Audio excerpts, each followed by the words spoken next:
ও মালিক, জাহান্নাম থেকে পরিত্রাণ পেয়ে আরাফে এসেছি, আরাফ থেকে বহু কৌশলে জান্নাতে ঢুকেছি। বছরকে বছর শেষ হয়ে যাচ্ছে, জান্নাতের সবার ঠিকানা আছে, আমার কোনো ঠিকানা নাই। ও মালিক, একটা ঠিকানার জন্য তোমার কাছে ভিক্ষা চাচ্ছি, আর তুমি বলতেছো আমাকে পৃথিবীর 10 পৃথিবীর সমান একটা ঠিকানা দিবে। ও মালিক, আমার সাথে এটা কেমন ঠাট্টা শুরু করলে? তুমি তো জগতের মালিক আল্লাহ, আর আমি তো সব থেকে অধম গুনাহগার নাফরমান জাহান্নামী। আমার সাথে যদি তুমি ঠাট্টা করো, এটা কিন্তু মানায় না। ও মালিক, এত বড় বাড়ি দিয়ে আমি করব কি? এত বড় ঠিকানা দিয়ে আমি করব কি? আমাকে যদি সামান্য একটা ঠিকানা দাও, যে ঠিকানার মধ্যে আমি শুধু বসতে পারি, ওই ঠিকানাই আমার জন্য যথেষ্ট। আল্লাহ পাক রব্বুল আলামিন বান্দাকে ডাক দিয়া বলবে, বান্দারে, না না, আমি তোর সাথে ঠাট্টা করি না। একজন সাধারণ কালেমাওয়ালা ইমানদার যদি কোনো মানুষ পৃথিবী থেকে যদি সবকিছু হারায়া হলেও কালেমাটা নিয়ে মরতে পারে, আমি আল্লাহর কাছে তার দাম এত বেশি, এত বেশি, তাকে আমি কমপক্ষে 10 পৃথিবী সমান একটা জান্নাত দান করব। এটা আমার নবীর সাথে আমি অঙ্গীকার করেছিলাম, সেই অঙ্গীকার পূরণ করতেছি। আমি তোর সাথে কোনো ঠাট্টা করছি না, মস্করা করছি না। বান্দা সেখানে যাবে, আল্লাহ বলবেন, আরে বেকুব, তুই খালি ঘরে গেলে হবে কি? এত বড় বাড়ি যদি সেখানে না থাকে, কোন জাহান্নাম থেকে পরিত্রাণ চাইবে, আল্লাহ পাক জাহান্নাম থেকে পরিত্রাণ দিবে। জাহান্নাম থেকে পরিত্রাণ পাওয়ার সঙ্গে সঙ্গে আরাফে, মাত্র জাহান্নাম থেকে বের হয়ে আরাফের কাছে থাকবে, আরাফের একেবারে কিনারায় জাহান্নামের পাশে সে অবস্থান করে বলবে, আল্লাহ, তুমি আমারে এত বড় নিয়ামত দিলা, পৃথিবীতে কেউ এমন নিয়ামত পায়নি। আমার আলোচনা বুঝেন? শুধু জাহান্নামের আযাব থেকে বেঁচেই বলবে, আল্লাহ, তুমি আমাকে এত নিয়ামত দিয়েছো, এমন নিয়ামত মনে হয় পৃথিবীতে কেউ পায়নি। অথচ সে হলো সর্বশেষ জান্নাতি। এর আগেও কোটি কোটি আল্লাহর জান্নাতের মেহমান আল্লাহর জান্নাতে গিয়ে বসবাস শুরু করে দিবে, কিন্তু জাহান্নামের আযাব থেকে বেঁচেই বলবে, আল্লাহ, তুমি আমাকে এত দয়া করেছো, এত দয়া কাউকে করবে না। আল্লাহর অনেক প্রশংসা করবে। বেশি সময় ধৈর্য ধারণ করতে পারবে না, কিছুক্ষণ পরে বলবে, আল্লাহ, জান্নাতে কপালে নাই, ভালো করেই জানি, জান্নাতে যাওয়ার আশা আমি জীবনেও করতে পারি না, কিন্তু আল্লাহ, এই তো জাহান্নাম থেকে বের করছেন, আরাফে আসছি, ওই জাহান্নামের একটু গরম এখানেও লাগে, কিন্তু ওই দেখেন ওই যে একটা গাছ সামনে, ওই গাছটার নিচে যদি আমাকে একটু জায়গা দিতেন, আমি জিন্দেগিতে আর কিছু আপনার কাছে চাই না, আপনি একবার খালি একটু আমাকে ওখানে নিয়ে নিয়ে। আল্লাহ বলবেন, কিরে, তুই না জান্নাত থেকে জাহান্নাম থেকে বাঁচার আবেদন সারা জীবন করতেছিলি, জাহান্নাম থেকে তোকে বাঁচাইলাম, এখন তুই বলিস না এই জায়গা থেকে ওই ভালো জায়গা চাচ্ছিস? আচ্ছা, তোরে যদি এইবার ওই জায়গায় নিয়ে দে, আর চাবি না তো? অন্য কোনো দাবি করবি না তো? বান্দা বলবে, আল্লাহ, আমাকে মাথা খারাপ, জাহান্নাম থেকে বাঁচাইলেন, এটাই তো অনেক বড় নিয়ামত। আবার জাহান্নামের কিনারা থেকে আরাফের মাঝামাঝি জায়গা, গাছের নিচে আরামের জায়গায় কতদিন যাবত একটু বাতাস পাই না, শুধু জাহান্নামের সেই ভয়ঙ্কর আযাব, আগুন আর আগুন, আগুন আর আগুন, উপরেও আগুন, নিচেও আগুন, ডানেও আগুন, বামেও আগুন। এখান থেকে পরিত্রাণ দিলেন, আবার গাছের নিচে জায়গা দিলে আর কিছু চাওয়ার দরকার আছে?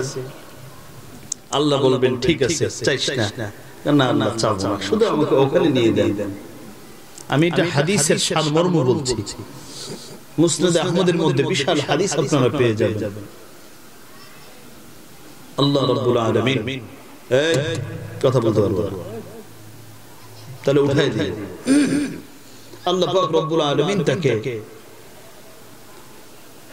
জাহান্নামের ওই কিনারা থেকে উঠাই নিয়ে আরাফের মাঝামাঝি একটা গাছের নিচে তাকে বসার জায়গা এবং অনুমতি প্রদান করবে। ওই লোক এবার গাছের নিচে গিয়ে শুধু প্রশংসা করতে থাকবে, মালিক ওগো আল্লাহ,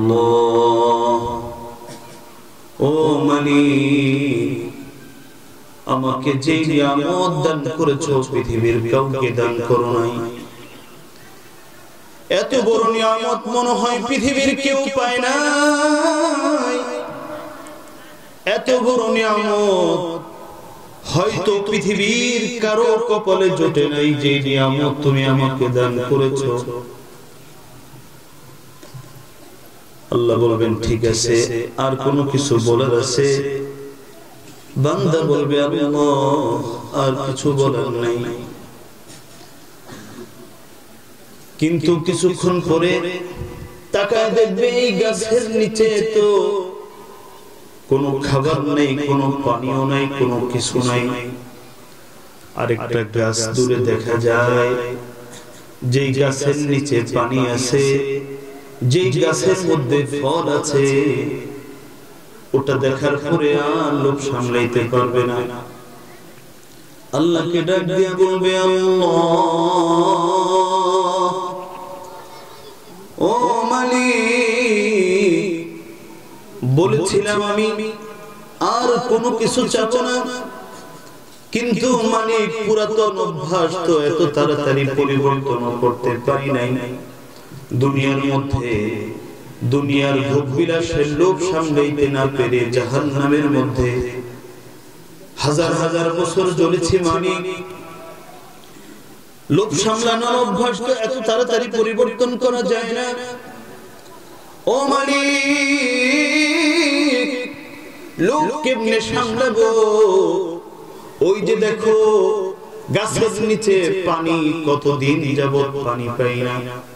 পানি পানি পানি বলে চিৎকার করলে জাহান্নামীদের শরীর থেকে গলিত পুঁজগুলো আমাদের সামনে এনে দেওয়া হতো মালিক। ওখানে মনে হচ্ছে শীতল পানি পাওয়া যাবে, যাওয়ার সুযোগ দাও মালিক, অনুমতি দাও। একবার যদি দাও আর কোনো কিছু চাবো না তোমার কাছে। আল্লাহ বলবেন কিরে বাটপারি কত বড়,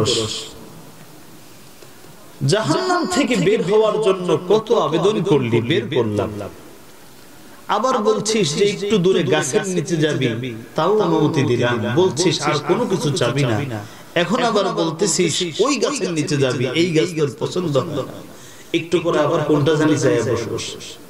কেন আল্লাহ আর কোনো কিছু চাবো না, তুমি আমাকে শুধু ওই গাছের নিচে একটু নিয়ে দাও। আল্লাহ বলবেন বুঝিস কিন্তু আর কিছু যাবি না? আমার মাথা এত খারাপ হয়নি, আর কিছু যাবো। আল্লাহ পাক অনুমতি দিবেন, গাছের নিচে যাবে, সেখানে গিয়ে খুব আরামে এসে অনেক সময় কাটায় দিবে। সর্বশেষ জান্নাতীর সাথে আল্লাহ পাক একজন জান্নাতি, একজন ঈমানদার মানুষের মর্যাদা কত বেশি, এটা প্রমাণ করবার জন্য আল্লাহ রাব্বুল আলামিন এই জান্নাতের সাথে আনন্দ করবেন। কারণ পৃথিবীর মানুষ ঈমানদারের কদর বোঝে নাই। পৃথিবীর রাজা বাদশারা ঈমানদার, হাফেজ, আলেম, নেককার জান্নাতি মানুষকে কদর দিতে জানে নাই। দিবে কি করে? অর্থ সে যোগ্যতাই নাই। আল্লাহ পাক রব্বুল আলামিন সেদিন দেখাই দিবেন একজন ঈমানদারের দাম কত বেশি। বন্ধুরা আমার, আল্লাহ পাক রব্বুল আলামিন বলবেন কিরে বান্দা ঠিক আছিস তো? আল্লাহ সব ঠিকঠাক, কিন্তু একটা কথা আপনার কাছে আছে। কি কথা আবার তোর? আমার কথা হলো আমি খুব ভালো আছি, গাছের নিচে আরামে আছি, পানিও খেতে পারি, আর আমাকে আপনি যে নিয়ামত দিয়েছেন পৃথিবীতে আর কাউকে মনে হয় এমন নিয়ামত দেন নাই। আল্লাহ বলবেন ঠিক আছে, সব বুঝলাম, আর কোনো কথা নেই তো? আল্লাহ একটা কথা আছে। কি কথা? আল্লাহ ওই দেখেন, ওই যে কি, ওই যে কি, ওই যে জান্নাতের গেটের পাশ দিয়ে মনে হচ্ছে খুব বাতাস, বহুদিন যাবত ঠান্ডা বাতাস পাই না। এসি মার্কেটে গেছেন তো আপনারা? জানেন এসি মার্কেটে দেখছেন নি গেটের পাশ দিয়ে খুব বাতাস লাগে। ঢোকার সময় মানে শরীরটাকে ঠান্ডা করে দেয়। দুনিয়ার এসির মার্কেটের যদি হালাত এরকম হয়, তাহলে জান্নাতের গেটের এসির পাওয়ার কেমন হবে? কলিজা পর্যন্ত ঠান্ডা করে দিবে, ঠিক না বেঠিক? বন্ধুরা আমার, ওই বান্দা বলবে, আল্লাহ আমি আমার জীবনে কিচ্ছু চাবো না, মানে শুধু খালি জান্নাত তো আর আমি চাবই না, জান্নাতে যাওয়ার দুঃসাহস তো আমি করতেই পারি না, শুধুমাত্র আমি আপনার কাছে একটাই দাবি, জান্নাতের গেটের পাশে একটু বসার অনুমতি আপনি দান করেন, আর আমি জীবনেও কিছু চাবো না। আল্লাহ বলবেন, তুই কয়বার ওয়াদা ভঙ্গ করিস? একবার ওয়াদা করস, আবার ভঙ্গ করস, ওয়াদা করস, ভঙ্গ করস, আবার কোনটা জানি চাইয়া বসস। না আল্লাহ, আর কোনো কিছু চাবো না, আমাকে শুধুমাত্র একবার জান্নাতের গেটের পাশে বসার একটু অনুমতি দান করে। আহকামুল হাকিমিন আল্লাহ বলবেন, ঠিক আছে, যা তুই জান্নাতের গেটের পাশে যা, কারণ আমি এমন এক মালিক, আমি এমন এক বাদশা, আমি শুধু দিতে জানি, নিতে জানি না। দিলে আমার ক্ষতি হবে না। এই গোলাম, যা জান্নাতের গেটের পাশে যা, জান্নাতের গেটের পাশে তুই বস, কিন্তু ওয়াদা করতে হবে আর কোনো কিছু আমার কাছে চাইতে পারবি না। বান্দা বলবে, আল্লাহ প্রশ্নই ওঠে না, আর কোনো কিছু চাওয়ার প্রশ্নই ওঠে না। একবারের জন্য জান্নাতের গেটের পাশে যদি বসার অনুমতি দিয়ে দেন, কসম করে বলতে পারি আর কোনোদিন আপনার কাছে কোনো কিছু চাবো না। আল্লাহ পাক অনুমতি দিবেন, গেটের পাশে গিয়ে বসবে। জান্নাতের গেটের পাশে বসলে আর জান্নাতের ভিতর থেকে যখন সেই হিমেল শীতল বাতাস বের হবে আর শরীরে লাগবে, মাথা ঠিক থাকবে। আরে ছোটবেলায় দেখছি, এখন তো মানুষের কাছে মিষ্টি অ্যাভেলেবেল, ওই সময় মিষ্টি দেখলে নিজের কন্ট্রোল করা কঠিন হয়ে যেত। তেঁতুল দেখলে তো বয়স যেমনই হোক নিজেকে কন্ট্রোল করা কঠিন হয়, সেখানে জান্নাতের নিয়ামতের যখন নিজের গায়ে রাখতে থাকবে, তখন ওই বান্দা আর নিজেকে কন্ট্রোল করতে পারবে না। বান্দা বলবে, আল্লাহ ও মালিক, তুমি আমার প্রতি কোন দয়া করো নাই? সব দয়া করেছো। তুমি আমাকে জাহান্নাম থেকে রক্ষা করেছো, জাহান্নামের কিনারায় আরাফের মাঝে থাকার সুযোগ দিয়েছো। এরপরে দাবি করেছি মাঝখানে এনে দিয়েছো, দাবি করেছি জান্নাতের কাছে এনে দিয়েছো। ও মালিক, আরেকটা দাবি তোমার কাছে করতে চাই, এরপরে আর কোনো দাবি করব না। সেই দাবিটা কি একটু পূরণ করবা? আল্লাহ বলবেন, কি তোর দাবি? বান্দা বলবে, আল্লাহ আমার দাবি হলো জান্নাত তো আমার কপালে নেই, ভালো করেই জানি, শুধু জান্নাতে একবার একটু ঢোকার অনুমতি দেন, আমি শুধু ঢুকবো আর বের হবো, ঢুকবো আর কি করবো? জোরে বলে, ঢুকবো আর বের হবো। ওখানে ডানেও তাকাবো না, বামেও তাকাবো না, কোন দিকে তাকাবো না, কারণ জান্নাতের কথা উনি শুনেছি। জান্নাতের নিয়ামত দেখলে লোভ সামলানো যায় না। কিন্তু আমার জীবনে একটা বড় আশা, আল্লাহ যদি আপনি অনুমতি দেন, শুধু জান্নাতে একটু ঢুকবো, সাথে সাথে বের হয়ে আসবো, বেশি সময় সেখানে থাকবো না। এতটুকু যদি আপনি আমার দাবিটা পূরণ করেন, কসম করে বলে আর জিন্দেগিতে কোনো কিছু চাবো না। আল্লাহ বলবেন, কিরে তুই কি শুরু করছিস? একটার পরে একটা, একটার পরে একটা, এখন জান্নাতে ঢোকার অনুমতি চাচ্ছিস, একটু পরে না আবার জান্নাতে থাকার অতি অনুমতি চাস। বলা তো যায় না, তোর হাব ভাব ভালো না, ভালো করে বুঝে দেখ, আমি অনুমতি দিলে আর অন্য কোনো দাবি করবি না তো? বান্দা বলবে, আল্লাহ মাথা এত খারাপ হয় নাই, আর কোনো দাবি করব না, এই একটাই দাবি, শুধু জান্নাতে ঢুকবো আর বের হয়ে আসবো। আল্লাহ পাক তাকে অনুমতি দিবেন, সর্বশেষ জান্নাতীকে। ও জান্নাতে ঢুকবে, ও কি খালি ঢুকবে, ও যে এমন দৌড় শুরু করবে, আল্লাহর নবী বলেন দৌড় যে শুরু করবে, এতে যে কত হাজার বছর অতিক্রম হয়ে যাবে।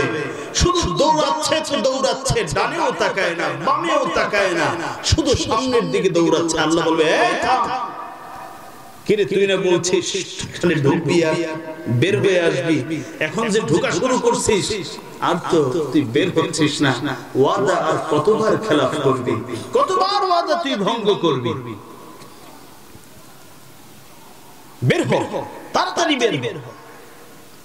বান্দা বলবে আল্লাহ ওয়াদা কি শুধু আমি ভঙ্গ করি? ওয়াদা তো শুধু আমি ভঙ্গ করি নাই, আমাকে যদি জান্নাত থেকে বের করে দেন তাহলে তো আপনি ওয়াদা ভঙ্গকারীর অন্তর্ভুক্ত হয়ে যাবেন, কারণ আমাকে জান্নাত থেকে বের করে দিলে আপনি যে ওয়াদা কোরআনে করেছেন সেই ওয়াদা ভঙ্গ হয়ে যাবে। আল্লাহ বলবেন কিরে আমি আবার কোন ওয়াদা করেছিলাম, কোনটা ভঙ্গ করতে যাচ্ছি? বান্দা বলবে আল্লাহ আপনি না বলেছিলেন জান্নাতে একবার যদি কেউ ঢুকতে পারে তাহলে আপনি কোনদিন তাকে জান্নাত থেকে বের করবেন না, আপনি ঘোষণা দেন নাই কোরআনে? আল্লাহ বলবে হ্যাঁ, তাহলে আমি যে ঢুকলাম এত কৌশলে আমার যদি বের করে দেন তাহলে আমি আপনি তো সমান হয়ে গেলাম, আমি ওয়াদা খেলাফ করি আপনি ওয়াদা খেলাফ করি। আল্লাহ দেখবে সর্বনাশ, এটা কি শুরু করছে? আচ্ছা ঠিক আছে যা তুই থাক জান্নাতে থাক, আর কোনো কিছু চাবি না তো? আল্লাহ না আর কোনো কিছু চাবো, ও থাকবে অনেক দিন থাকবে, থাইকা দেখবে সবার বাড়ি আছে, বিশাল বিশাল বাড়ি, যেই বাড়ির শুরু আছে শেষ নেই, সবার বাড়ি আছে, সবার ঠিকানা আছে। দেখা হবে আব্দুর রহমানের সাথে, ভাই তোমার বাড়ি কোথায়? বলবে আমার বাড়ি অমুক রোডে এত নম্বর বাড়ি। তোমার বাড়ি কোথায়? এত নম্বর বাড়ি। এরও জিজ্ঞেস করবে কিরে তোর বাড়ি কোথায়, তোর ঠিকানা কি? ও কোনো ঠিকানা দিতে পারবে না। আল্লাহর কাছে মন খারাপ করে বসে থাকবে, আল্লাহ একটা কথা আছে আপনার কাছে। কি কথা তোর? আল্লাহ সবাই তো জান্নাতে ঠিকানা আছে, আমার তো কোনো ঠিকানা নেই, আমার তো একটু ইজ্জত না থাকুক বেয়াজ্জতি তো আছে। সবাইকে জিজ্ঞেস করলে তোমার বাড়ি কোথায়, তোমার বাড়ি কোথায়, প্রত্যেকে তার বাড়ির ঠিকানা বলতে পারে, কিন্তু আমি আমার কপাল পোড়া জান্নাতি, আমার কোনো ঠিকানা নাই, আমার লজ্জা লাগে। আমার বাড়ি দেওয়ার দরকার নেই, বিশাল জায়গা অট্টালিকার দরকার নেই, ছোট্ট একটা জান্নাতের ঠিকানা আপনি দেন। আমি রাস্তায় রাস্তায় আর কতদিন ঘুরবো, আমাকে একটা ঠিকানা দেন যাতে করে আমি জান্নাতীদের কাছে আমার ঠিকানাটা দিতে পারি। আল্লাহ বলবেন ঠিক আছে যা তুই একটা ঠিকানা দিতে তো চাচ্ছিস, তোকে আমি একটা ঠিকানা দিলাম। আচ্ছা আমার যে ঠিকানাটা তোকে দিব ওই জায়গার পরিমাণটা হলো যে পৃথিবীতে তুই ছিলি ওই পৃথিবীর 10 পৃথিবীর সমান। পছন্দ হয়েছে তো? যখন এই কথা বলবে তখন বান্দা কি বলবে? আল্লাহর নবী বলেন আতাস্তাহজিউনি ওয়া আনতা রাব্বুল আলামিন, أتستهزئني وأنت رب العالمين، أتستهزئني وأنت رب العالمين। ও মানি বড় সাথে বড় যদি মজাক করে মানা যায়। এখানে কেউ কি ইয়া জ্বালায় রাখছে নাকি? কয়েল কয়েল শোনা। আর এখানে আমি চার্জ বাদশা বাদশার সাথে ঠাট্টা করতে পারে, বিআই বিআইর সাথে ঠাট্টা করতে পারে, ঠিক না বেঠিক? ছোট একটা বাচ্চা যদি মুরব্বির সাথে ঠাট্টা করে এটা কি ঠাট্টা হবে না বেয়াদবি হবে? জোরে বলেন। আমরা কি বলি? তুই আমার সাথে ঠাট্টা করস, আমি তোর বাপের সমান, বলে না? ঠাট্টা করার জন্য তার সমবয়স্ক সমপর্যায়ের লোক লাগে, ঠিক না বেঠিক? বান্দা বলবে আল্লাহ ও মালিক হয়েছে, কতকাল জাহান্নামের মধ্যে পুরো সরকার হয়েছি, ও মালিক জাহান্নাম থেকে পরিত্রাণ পেয়ে আরাফে এসেছি, আরাফ থেকে বহু কোন কৌশলে জান্নাতে ঢুকেছি, বছরকে বছর শেষ হয়ে যাচ্ছে, জান্নাতের সবার ঠিকানা আছে, আমার কোনো ঠিকানা নাই। ও মালিক একটা ঠিকানার জন্য তোমার কাছে ভিক্ষা চাচ্ছি, আর তুমি বলতেছো আমাকে পৃথিবীর 10 পৃথিবীর সমান একটা ঠিকানা দিবে। ও মালিক, আমার সাথে এটা কেমন ঠাট্টা শুরু করলে? তুমি তো জগতের মালিক আল্লাহ, আর আমি তো সবথেকে অধম গুনাহগার নাফরমান জাহান্নামী। আমার সাথে যদি তুমি ঠাট্টা করো, এটা কিন্তু মানায় না। ও মালিক, এত বড় বাড়ি দিয়ে আমি করব কি? এত বড় ঠিকানা দিয়ে আমি করব কি? আমাকে যদি সামান্য একটা ঠিকানা দাও, যে ঠিকানার মধ্যে আমি শুধু বসতে পারি, ওই ঠিকানাই আমার জন্য যথেষ্ট। আল্লাহ পাক রব্বুল আলামিন বান্দাকে ডাক দিয়ে বলবে, বান্দারে, না না, আমি তোর সাথে ঠাট্টা করি না। একজন সাধারণ কালেমাওয়ালা ইমানদার যদি কোনো মানুষ পৃথিবী থেকে যদি সবকিছু হারায়া হলেও কালেমাটা নিয়ে মরতে পারে, আমি আল্লাহর কাছে তার দাম এত বেশি, এত বেশি, তাকে আমি কমপক্ষে 10 পৃথিবী সমান একটা জান্নাত দান করব। এটা আমার নবীর সাথে আমি অঙ্গীকার করেছিলাম, সেই অঙ্গীকার পূরণ করতেছি। আমি তোর সাথে কোনো ঠাট্টা করছি না, মস্করা করছি না।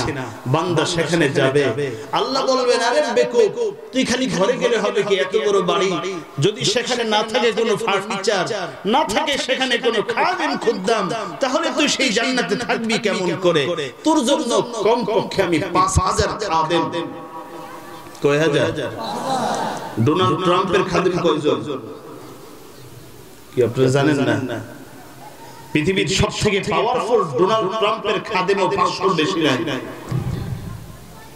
মাননীয় প্রধানমন্ত্রীর খাদেম, ব্যক্তিগত খাদেম খুঁজে দেখেন 100-র বেশি নাই। কিন্তু একজন সর্বনিম্ন জান্নাতীকে আল্লাহ পাক কমপক্ষে 5000 তাফসীরের কিতাব পাওয়া যায়, কাউকে 10000, কাউকে 15000 খাদেম দেওয়া হবে। এরা 24 ঘন্টা জান্নাতি মেহমানের আপ্যায়ন করতে থাকবে, খেদমত করতে থাকবে, সেবা করতে থাকবে। আর বাড়িতে যা দিবে সব দিবে স্বর্ণে। আর আস্তে সুবহানাল্লাহ বলেন, আল্লাহ ভালো করে খাওয়ায় দিব আপনাদেরকে। মুহতারাম হাজিরিন, আমি মূলত এটা আমার আলোচ্য বিষয় নয়, আমি হঠাৎ করে মনে আসছে বলে ফেলেছি।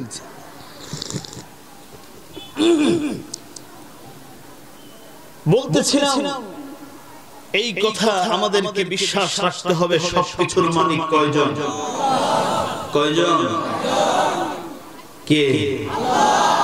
জোরে ডাক দেন, মোহাব্বত নিয়ে ডাক দেন, আল্লাহ।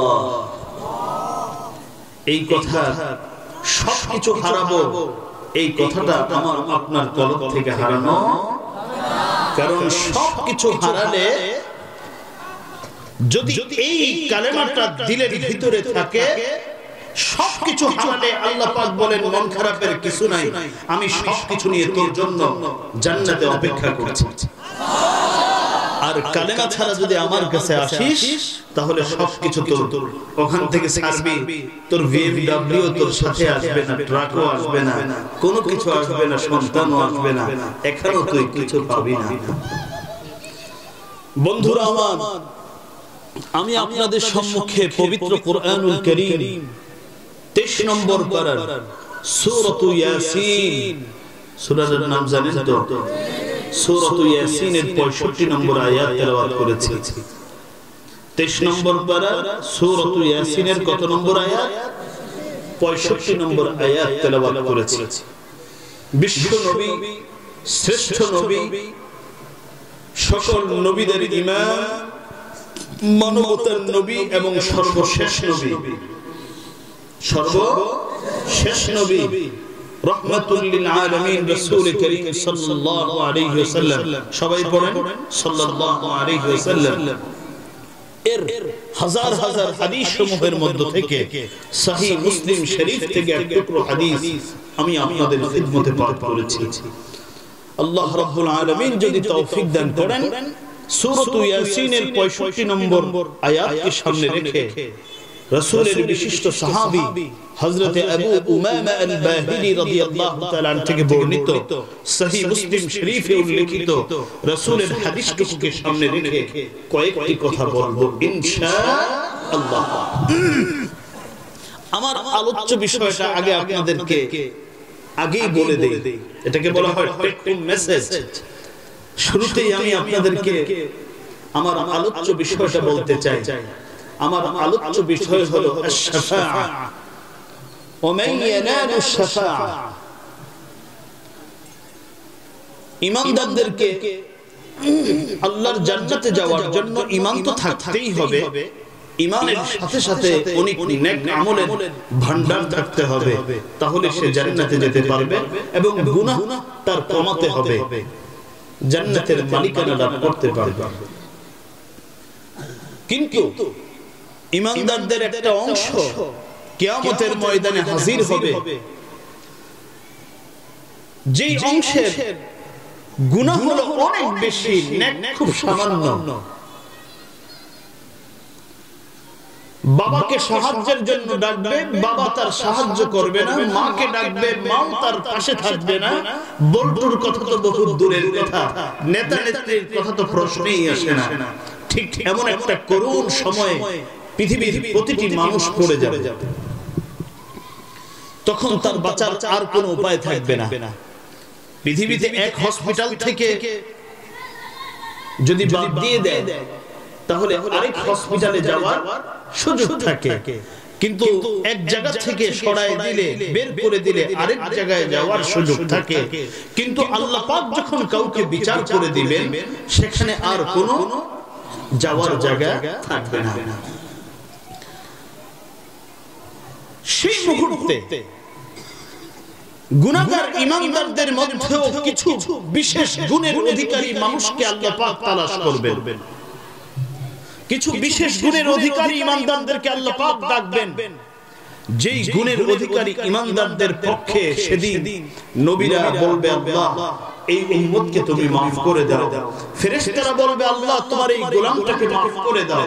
সিদ্দিকরা বলবে, আল্লাহ তোমার এই গোলামটাকে maaf করে দাও।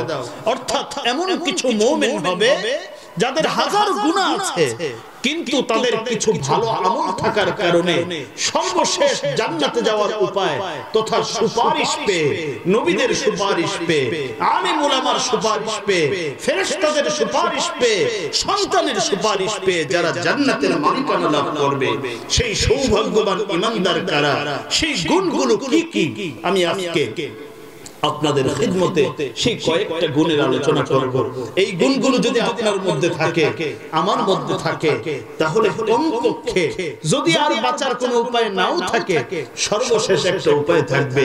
আমাদের পক্ষে সেদিন ফেরেশতারা দাঁড়ায় যাবে, আমাদের পক্ষে নবীরা দাঁড়ায় যাবে, আমাদের পক্ষে আলেম ওলামা দাঁড়ায় যাবে, সিদ্দিক দাঁড়ায় যাবে, বিভিন্ন নেককার মানুষেরা আমাদের পক্ষ নিয়ে আল্লাহর সামনে কথা বলবে। সেই ক্যাটাগরির ঈমানদার কারা, সেই গুণগুলো কি কি, এটাই হলো আমার আজকের আলোচ্য বিষয়। যাদের ভালো লাগবে শুনবেন, জীবন পাল্টে যাবে, জান্নাত আপনার আমার জন্য সহজ হয়ে যাবে ইনশাআল্লাহ। মুহতারাম হাজিরিন, ডাইন পাশে বাচ্চারা কথা বলে, যে কোনো একজন স্বেচ্ছাসেবক এদিক দিয়ে একটু কথাগুলো বন্ধ করেন। আস্তাগফিরুল্লাহ আল্লাযী লা ইলাহা ইল্লা হুয়াল হাইয়ুল কাইয়্যুম ওয়া আতুবু ইলাইহি। মুহতারাম হাজিরিন, আসুন আমরা মূল আলোচনায় ঢুকে যাই। আপনারা কথা শুনেন, আপনারা ওদিকে তাকাবেন না, আপনারা মনোযোগ সহকারে কথাগুলো শুনেন। আমি অনেক সুন্দর সুন্দর আজগবি গল্প বানায়া বলতে পারি না, আমার প্রতিটি কথার পিছনে আমি রেফারেন্স গুলো দিব, আপনারা এগুলো যাচাই করবেন। যদি দেখেন হ্যাঁ কোরআন এবং সুন্নাহর মধ্যে আছে, আপনারা গ্রহণ করবেন, না হলে প্রত্যাখ্যান করবেন ইনশাআল্লাহ। মুহতারাম হাজিরিন, জগৎ সর্বমোট তিনটি। কয়টি জগৎ? একটি জগৎ যেটা অনেক আগে আমরা পাড়ি দিয়ে এসেছি, সেই জগৎকে বলা হয় আত্মার জগৎ। এখন একটা জগতে আছি, আরেকটা জগৎ সামনে অপেক্ষা করছে। বর্তমান যে জগৎ, এটা হলো পৃথিবীর জগৎ, পৃথিবীর জীবন। আরেকটা জীবন আছে পরকালের জীবন। জীবন কয়টা? আত্মার জীবন, পৃথিবীর জীবন, পরকালের জীবন। কয়টা জীবন? একটা হলো রূহের জীবন, আত্মার জগতে আল্লাহ পাক পৃথিবীর সকলের আত্মা রূহ সৃষ্টি করেছেন একসাথে সৃষ্টি করে আল্লাহ পাক আমাদেরকে একটা প্রশ্ন করেছিলেন, আলাস্তু বিরাব্বিকুম ক্বালু বালা শাহিদনা আন তাকুলু ইয়াওমাল কিয়ামাহ ইন্না কুন্না আন হাযা গাফিলিন। আল্লাহ প্রশ্ন করেছিলেন সেদিন, আলাস্তু বিরাব্বিকুম, আমি কি তোমাদের একমাত্র রব নই, প্রতিপালনকারী নই? আমি কি তোমাদের একমাত্র ইবাদতের উপযুক্ত নই?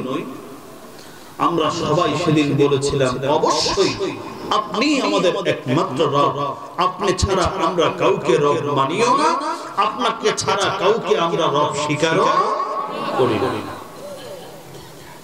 চলে আসলাম পৃথিবীর জীবনে আসার পরে আমরা এই কথাটা ভুলে গেছি, আমরা কি কথা বলে এসেছিলাম আর আজকে কি কাজ করছি আমরা অনেকেই ভুলে গেছি। আল্লাহর কোরআন আমাদেরকে স্মরণ করিয়ে দিয়ে, মুহতারাম হাজিরিন, আরেকটা জীবন আমাদের জন্য অপেক্ষা করছে, যেই জীবনের শুরু আছে শেষ নেই। যেই জীবনটা কত বড়, পৃথিবীর জীবনটা কত বড় তো বুঝলাম। কারো জন্য 10 বছরের, কারো জন্য 30 বছরের, কারো জন্য 50 বছরের, আর কারো জন্য 80 বছরের। এখন তো 70-এর উপরে নতুন কাউকে উঠতেই দেখি না, 50-এর আগেই শেষ হয়ে যায়। নবীজি বলেছেন, আমার এই উম্মতের গড় আয়ু হলো 60 থেকে 70। সাধারণ বয়স পাবে কত? 60 থেকে 70। এটা হলো পৃথিবীর জীবন, সর্বোচ্চ জীবন। কিন্তু আখিরাতের যে জীবনটা আসছে, সেই জীবনের শুরু আছে কিন্তু শেষ নেই। আল্লাহ বলেছেন ওই জীবনের, এটা কত বড় জীবন এটা বোঝার জন্য আল্লাহ পাক বলেছেন, সেটা হলো আখিরাতের জীবনের একদিন পৃথিবীর জীবনের 1000 বছরের সমান। কত দিনের সমান? আখিরাতের একদিন পৃথিবীর জীবনের 1000 বছরের সমান। আল্লাহ কোরআনে বলেন, আলফ সানাতিন মিম্মা তাউদ্দুন যালিকা আলিমুল গায়বি ওয়াশ শাহাদাতিল আজিজুর রহিম الذي أحسن كل شيء خلقه وبدأ خلق الإنسان من طين। আল্লাহ বলেন, আখিরাতের জীবনের একদিন হলো পৃথিবীর হিসাব অনুযায়ী 1000 বছরের সমান। কিন্তু বন্ধুরা, আল্লাহ পাক পবিত্র কোরআনুল কারীমের 24 নম্বর পারায় 21 নম্বর পারার সূরা আলিফ লাম মিম সিজদার মধ্যে বলেন 1000 বছরের সমান। কিন্তু সূরাতুল মারিজের মধ্যে বলেন আখিরাতের একদিন হলো পৃথিবীর হিসাব অনুযায়ী 50,000 বছরের সমান। স্বাধীনতার পর থেকে মাত্র 49 বছর হলো। এটা নিয়ে কত গর্ববোধী আমরা। আল্লাহ বলেন আখিরাতের একটা জীবন আসছে, যেই জীবনের শুরু আছে শেষ নেই। কত বড় হবে সেই জীবনটা, যে একদিন আখিরাতের একদিন পৃথিবীর হিসাব অনুযায়ী 50,000 বছরের সমান। বন্ধুরা আমার, আখিরাতের জীবনটাকে সাজানোর জন্য দুনিয়ার জীবনে আমাদের মধ্যে একটা চিন্তা আমাদের মধ্যে অবশ্যই প্রবেশ করানো লাগবে। যতক্ষণ পর্যন্ত মানুষ আখিরাতের জীবনকে পৃথিবীর সাথে মিলাবে, ততক্ষণ পর্যন্ত কসম করে বলতে পারি লোকটা তার জীবনকে সংশোধন করতে পারবে না। আখিরাতের জীবন কিন্তু পৃথিবীর জীবনের মতো নয়। আখিরাতের জীবন আর পৃথিবীর জীবন অনেক ব্যবধান। মুসলমান, কয়েকটা ব্যবধান একটু বুঝে নাও। 1 নম্বর ব্যবধান, দুনিয়ার জীবনের শুরু আছে শেষও আছে, দুনিয়ার জীবন কারো জন্য 10 বছরের, কারো জন্য 50 বছরের। আর আল্লাহ বলেন আখিরাতের জীবন এমন এক জীবন যেই জীবনের শুরু আছে শেষ নাই।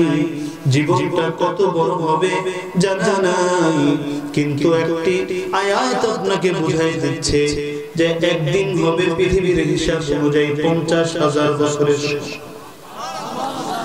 শুধু তাই নয়, আল্লাহর নবী আখিরাতের জীবন বুঝানোর জন্য বলেন পৃথিবীর জীবনে একটা মানুষ খুঁজে পাওয়া যাবে না, কোন সুস্থ মানুষ নাই যার শরীরে কাপড় নাই। আছে? আপনারা এমন কেউ আছেন শরীরে কাপড় নাই? সবাই শরীরে কাপড় আছে, পাগলের শরীরে কাপড় থাকে না। পৃথিবীর এমন কোন সুস্থ মানুষ নাই কাপড় যার শরীরে নাই। কারো শরীরে বড় কাপড়, লম্বা জামা, আর কারো শরীরে ছোট কাপড়, ছোট জামা। কিন্তু পৃথিবীর মধ্যে এমন কোন মানুষ নাই যেই মানুষের শরীরে কাপড় নাই। আল্লাহর নবী বলেন আখিরাতের একটা জীবন আপনার আমার সামনে আসছে, যেই জীবনে পৃথিবীর কারো শরীরে কাপড় থাকবে না, বাবার শরীরেও কাপড় থাকবে না, সন্তানের শরীরেও কাপড় থাকবে না, ইমামের শরীরেও কাপড় থাকবে না, মুসল্লির শরীরেও কাপড় থাকবে না। ও মুসলমান, আল্লাহর নবী বলেন দুইজনের শরীরে কাপড় থাকবে। একজনের নাম ইব্রাহিম, আরেকজনের নাম হলো আখিরি নবী মুহাম্মদুর রাসূলুল্লাহ সাল্লাল্লাহু আলাইহি ওয়াসাল্লাম। হাদিস বর্ণনা করেছেন আল্লাহর নবী আম্মা জান আয়েশা সিদ্দিকা রাদিয়াল্লাহু তাআলা আনহা নিজের ওড়নি দিয়ে নিজের চেহারাটা ঢেকে ফেললেন, চেহারাটা লাল বর্ণ ধারণ করল। আল্লাহর নবী রাহমাতুল লিল আলামিন হযরত আয়েশাকে ডাক দিয়ে বলেন, আয়েশা রে, তোমার চেহারাটা কেন লাল হলো, চেহারাটা কেন ঢাকলে? হযরত আয়েশা বলেন, নবীজি কি বলেন? মাত্র আপনি একটা হাদিস বলেছেন, ওই হাদিসের কথা শোনার পরে আমি আয়েশা আর লজ্জায় চেহারা খোলা রাখতে পারছি না। আল্লাহর নবী হযরত আয়েশাকে ডাক দিয়ে বলবেন, আয়েশা রে, কি কারণে তোমার চেহারাটা ঢাকলে? হযরত আয়েশা বলবেন, ও আল্লাহর নবী, আপনি বলেছেন দুনিয়ার জীবনে সবার শরীরে কাপড় থাকলেও আখিরাতের জীবনে কারো শরীরে কাপড় থাকবে না। তার মানে সবাই উলঙ্গ থাকবে। কারো শরীরে যদি কাপড় না থাকে, আমি আয়েশার শরীরেও কাপড় থাকবে না। তার মানে কি কিয়ামতের ময়দানে আয়েশার শরীরটা পৃথিবীর সকল মানুষ দেখে ফেলবে। আমার লজ্জা হবে, আমি মুখ কেমন করে দেখাবো? সন্তান আমার শরীর দেখবে, আমার বাবা আমার শরীর দেখবে, আমার বান্ধবীরা আমার শরীর দেখবে, উম্মতে মুহাম্মাদী কোটি কোটি নবীর উম্মত বিশ্ব নবীর স্ত্রীর শরীরটা দেখে ফেলবে। এই লজ্জায়, এই কষ্টে আমার চেহারাটা লাল আকার ধারণ করেছে। আল্লাহর নবী আয়েশাকে ডাক দিয়ে বলবেন, আয়েশা রে, ও আয়েশা, আখিরাতের জীবনটাকে দুনিয়ার জীবনের সাথে মিলাই ফেলাও না। কি মনে করতেছিস আখিরাতের জীবনটা এত সহজ জীবন নয়। আখিরাতের জীবনটা এত ভয়াবহ একটা জীবন। 50,000 বছর চলে যাবে, 50,000 বছর অতিক্রম হবে। 50,000 বছরের মধ্যে একটাবার বসার সুযোগ পাবে না, একটাবার শোয়ার সুযোগ পাবে না। 50,000 বছর চলে যাবে। ডানে কে আছে দেখা তো দূরের কথা, বামে কে আছে দেখা তো দূরের কথা, পিছনে তো তাকানোর প্রশ্নই ওঠে না। এমনকি তোমার সামনে তোমার বাবা না, তোমার সন্তান না, তোমার স্বামী, আয়েশা রে, 50,000 বছরের মধ্যে একটা বার নিচে তাকানোর সুযোগ পাবে না। এমন একটা জীবন হলো আখিরাতের জীবন। মুহতারাম হাজিরিন, আমি একটা চেন আপনাদের কাছে বলে বলে সর্বশেষ একটা ফুল দিতে চাই। আল্লাহর নবী আখিরাতের জীবন আর আখিরাতের বিচার কার্যক্রম সম্পর্কে আমাদেরকে সতর্ক করে দিয়েছেন। মানুষ মনে করে পৃথিবীর মধ্যে মানুষ বিপদে পড়ে গেলে মনে করেন উদাহরণস্বরূপ ভাই রাগ করেছে, এখন সমাধানের জন্য কার কাছে যাওয়া যায়? বোনের কাছে যাওয়া যায়। বাবা রাগ করেছে, মার কাছে যাওয়া যায়। মা রাগ করেছে, নানির কাছে যাওয়া যায়। বাবা রাগ করেছে, দাদির কাছে যাওয়া যায়। ঠিক না বেঠিক? পারিবারিক বিচার এখন আর হচ্ছে না, থানায় যাওয়া যায়। সামাজিক বিচারের কাছে যাওয়া যায়, জজ কোর্ট, হাইকোর্ট, সুপ্রিম কোর্টে যাওয়া যায়। কিন্তু আল্লাহ বলে দিয়েছেন বিশ্ব নবীর মাধ্যমে আখিরাত একটা জীবন, যেই জীবনে বিচার হবে একটাই, বিচারক হবেন একজন, বিচার হবে একদিন, কোর্ট হবে একটা। একটি কোর্টের মধ্যে একদিনে বিচার কার্য পরিচালনা করবেন আপনার আমার রব আল্লাহ সুবহানাহু ওয়া তাআলা। বিচারটা এত ভয়ঙ্কর একটা বিচার যেখানে ফাঁকফোকরের কোনো সুযোগ নেই, নেই কোনো ঘুষ, নেই কোনো সুদ, নেই কোনো টেলিফোন, নেই কোনো লাঠিয়াল বাহিনীর রক্তচক্ষুর ভয় ভীতি, ওখানে কোনো কিছু চলবে না। কারণ সেখানের বিচারক এমন একজন যিনি হলেন মালিকুল মুলক, সকল ক্ষমতার একমাত্র মালিক আল্লাহ। সেই বিচার কার্যটা কত ভয়াবহ হবে, শুধু ভয়াবহ না, কতটা নিখুঁত হবে। আমি দুই কথার মাধ্যমে আপনাদেরকে একটু বোঝাতে চাই। কারণ মানুষ আখিরাতের জীবনটাকে আজকে দুনিয়ার জীবনের সাথে মিলিয়ে ফেলছে, জগা খিচুড়ি করে ফেলছে। এই জন্য নিজের চোখে নিজের ভাইয়ের মৃত্যু দেখছে, নিজের হাতে নিজের মাকে কবরে রাখছে, ভাইকে কবরে রাখছে, বন্ধুকে কবরে রাখছে, ছোটদেরকে কবরে রাখছে। এরপর এই হাত দিয়ে গুনাহ করে, এরপর এই চোখ দিয়ে গুনাহ করে, এরপর এই ব্রেন দিয়ে গুনাহ করে। এর কারণ একটি, কারণ আখিরাতের জীবনটাকে আমরা পৃথিবীর জীবনের মতো মনে করছি। ঠিক না বেঠিক?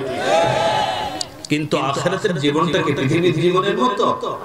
পৃথিবীর মধ্যে এমন একজন বাপের বেটা আছে, এমন কোন মায়ের সন্তান জন্ম নেয়নি যে 50,000 বছর দাঁড়ায় থাকতে পারবে। আসেননি একজন? বলেন তো।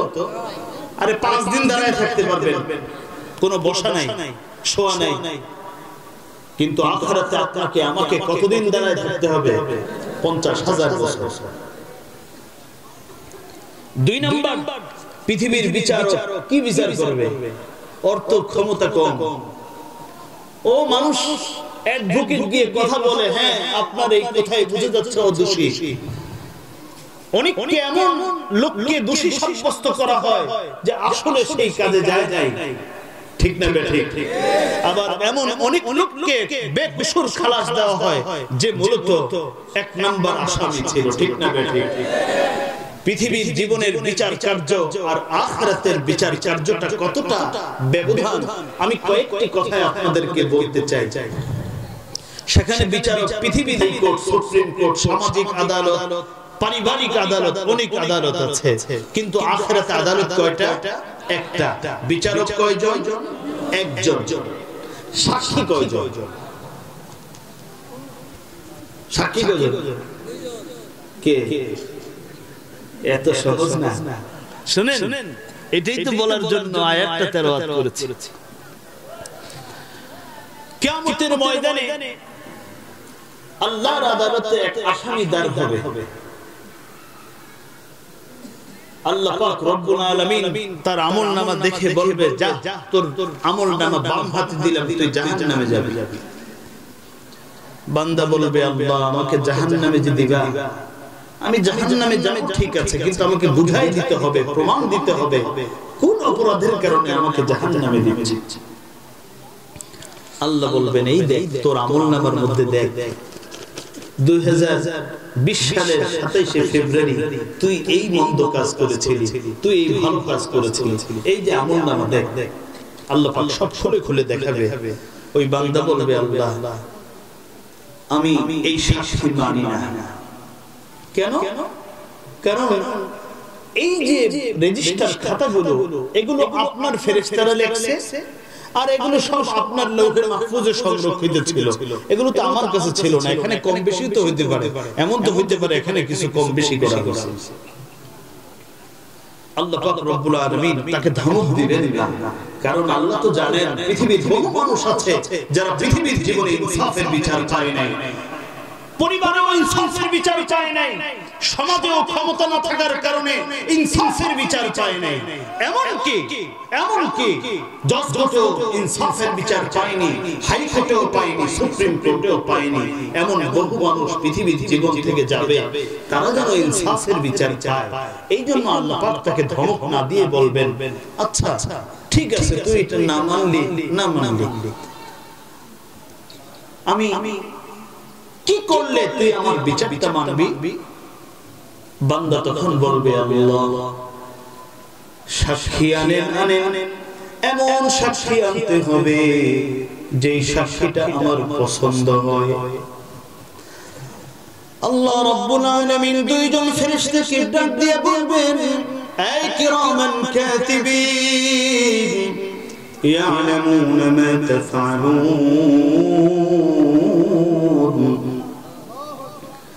কিরামান কাতিবিন يعلمون ما تفعلون إن الأبرار لفي نعيم وإن الفجار لفي جحيم يصلونها يوم الدين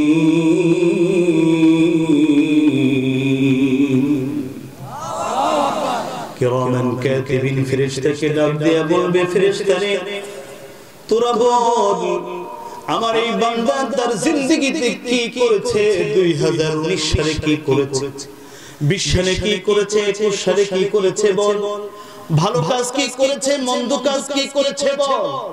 ফেরেশতারা আল্লাহর আদালতে দাঁড়িয়ে দাঁড়িয়ে বান্দার 50 বছরের হিসাব দিবে, একটা ভুলও তারা করবে না। সকালে কি করেছিল তাও বলবে, দুপুরে কি করেছিল তাও বলবে, রাত্রে বেলা কি করেছিল তাও বলবে, সব অন্যায় আর নেকের কথা বলবে। বলার পরে আল্লাহ বলবেন, দেখ তোর নেক আমলের পাল্লা অনেক কম, ভারী না, তোর বদ আমলের পাল্লা ভারী। এই যে কিরামান কাতিবিন ফেরেশতা তোদের বিরুদ্ধে সাক্ষী দিচ্ছে, এবার তো মানবি জাহান্নামে যা। ঠেটা বান্দা, ঠেটা বুঝেন তো, গৌরা ও বলবে, আল্লাহ বিচার আপনার সাক্ষী আমার পছন্দ হয় না। কেন? সাক্ষী আপনি কারে আনলেন? আনছেন দুই ফেরেশতা, এটা তো আপনার কথা অনুযায়ী 24 ঘন্টা আমার পিছনে গোয়েন্দার মতো ছিল। আমি 70 বছর হায়াতে ছিলাম, একটা সেকেন্ড আমাকে অবসর দেয় নাই, 24 ঘন্টা আপনার কথা অনুযায়ী সে গোয়েন্দাগিরি করছে। আজকে কি আর আমার পক্ষে কথা বলবে? আজকে তো আপনার পক্ষেই কথা বলবে। ফেরেশতা দুইজনের সাক্ষী আমার পছন্দ হয় না, আমাকে যদি আপনি শাস্তি দিতে চান তাহলে উপযুক্ত সাক্ষী আপনাকে আজকে পেশ করতে হবে। আল্লাহ পাক রব্বুল আলামিন তাফসীরে কিতাব পড়ে দেখুন যে আল্লাহ পাক রব্বুল আলামিন ধমক দিবেন না, বলবেন ঠিক আছে, তাহলে এই সাক্ষীও পছন্দ হয় নাই, তাহলে আমার 3 নাম্বার সাক্ষী হলো জমিন। জমিন আমার সাক্ষী। জমিনকে সেদিন এই জমিনকে হুকুম দিবেন আল্লাহ পাক, এই জমিন তুই তো একটু কথা বলতো আজকে। তখন জমিন কথা বলবে, ইদা জুলজিলাতিল আরদু জিলজালাহা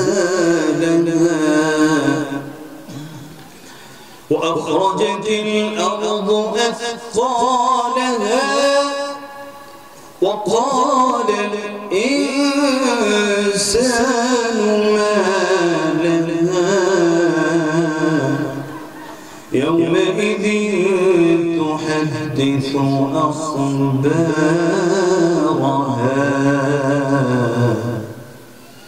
জমিন কে আল্লাহ পাক হুকুম দিবেন, জমিন সেদিন কথা বলবে। ও নওজোয়ান ডিজিটাল যুগের ডিজিটাল যুবকেরা শোনো, প্রশ্ন করতে পারো জমিন কেমন করে সেদিন কথা বলবে? হ্যাঁ, জমিন কথা বলবে যেমন করে তুমি আর আমি কথা বলি।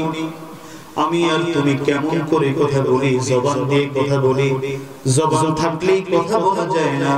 পৃথিবীর বহু যুবক তোমার থেকে পাহলোয়ান, তোমার থেকে শক্তিশালী অনেক যুবক আছে যার মুখ আছে কিন্তু কথা বলার চেষ্টা করে কিন্তু জীবনে একটা বড় কথা বলতে পারে না। আছে কি নাই? তাহলে জবান থাকলেই কথা কি কথা বলা যায়। কথা বলার একজন ক্ষমতা দেন, সে কে? আল্লাহ। যেই আল্লাহ আপনাকে আমাকে কথা বলার সুযোগ দিয়েছেন, আর আমার থেকে আপনার থেকে আরো শক্তিশালী যুবককে কথা বলার ক্ষমতা দেননি, সেই আল্লাহ সেদিন এই জমিনকেও কথা বলার ক্ষমতা দিতে পারেন। আল্লাহ পাক জমিনকে কথা বলার ক্ষমতা দিবেন, জমিন সেদিন কথা বলবে আল্লাহ আপনার বান্দা এই করেছে, আপনার বান্দা এই করেছে। কারণ যেখানেই যাবেন জমিন থেকে তো পালাবার সুযোগ নাই। সমুদ্রের মধ্যে গিয়েও যদি নেক করেন তো এটা জমিনের এই অন্তর্ভুক্ত। আসমানে গেলেও আসমানের নিচে একটা ক্যামেরার মতো জমিন আছে কি নাই? সব জায়গায় জমিন আছে। এই জমিন সেদিন কথা বলবে। আমেরিকায় গিয়ে গুনাহ করলে আমেরিকার জমিন কথা বলবে, বাংলাদেশের জমিনে গুনাহ করলে বাংলার জমিন কথা বলবে।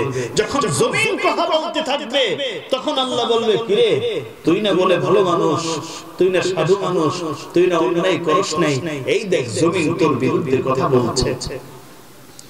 বান্দা বলবে, আল্লাহ এই সাক্ষীও পছন্দ হয়নি, আমি মানি না। কেন মানবি না? মানিব না এই জন্য এই জমিন আপনি সৃষ্টি করেছেন, সারাটা জীবন আপনার কথা এই জমিন শুনেছে।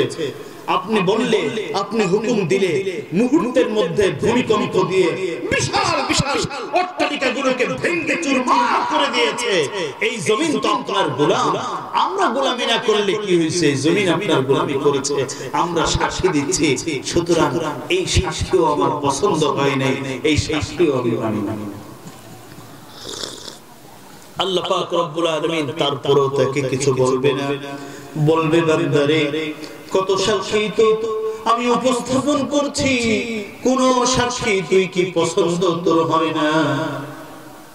তাহলে বল কেমন সাক্ষী আজকে তোর সামনে হাজির করলে তুই খুশি হবি, তুই পছন্দ করবি, তোর মনোমত হবে?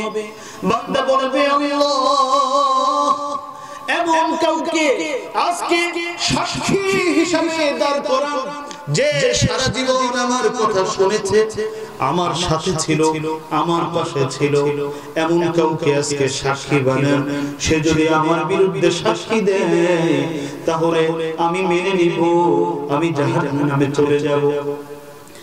আল্লাহ পাক রব্বুল আলামিন আর সুযোগ দিবেন না। পবিত্র কোরআনুল কারীমের সূরা ইয়াসিন 65 নম্বর আয়াত খুলে দেখুন। আল্লাহ পাক রব্বুল আলামিন সঙ্গে সঙ্গে বান্দার আল্লাহ পাক রব্বুল আলামিন সঙ্গে সঙ্গে বান্দাকে হুকুম দিয়ে বলবে, বান্দা জবান বন্ধ কর। অনেক জবান চালাইছিস, এখন আর তুই জবান চালাতে পারবি না। জবান বন্ধ কর তুই। বান্দা জবান বন্ধ করবে। এবার আল্লাহ রাব্বুল আলামিন হাতকে কথা বলার হুকুম দিবে, পাকে কথা বলার হুকুম দিবে, চোখে কথা বলার হুকুম দিবে, এমনকি শরীরের চামড়াও সেদিন কথা বলবে।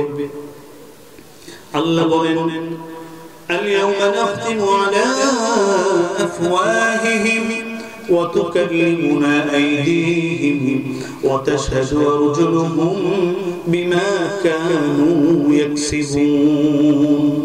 আল্লাহ পাক মুখে মোহর মেরে দিয়ে হাতকে যখন কথা বলতে দিবে, হাত বান্দার পক্ষে অথবা বিপক্ষে সাক্ষী দিবে, পা বান্দার পক্ষে অথবা বিপক্ষে সাক্ষী দিবে।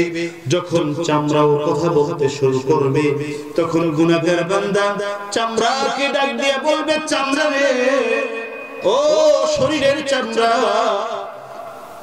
তোর কি শরম নেই? 1 বছর নয়, 2 বছর নয়, 50 বছর, 60 বছর আমি তোকে কত যত্ন করে রেখেছি। গরমের তাপ থেকে তোকে রক্ষা করেছি, ঠান্ডা থেকে তোকে রক্ষা করেছি।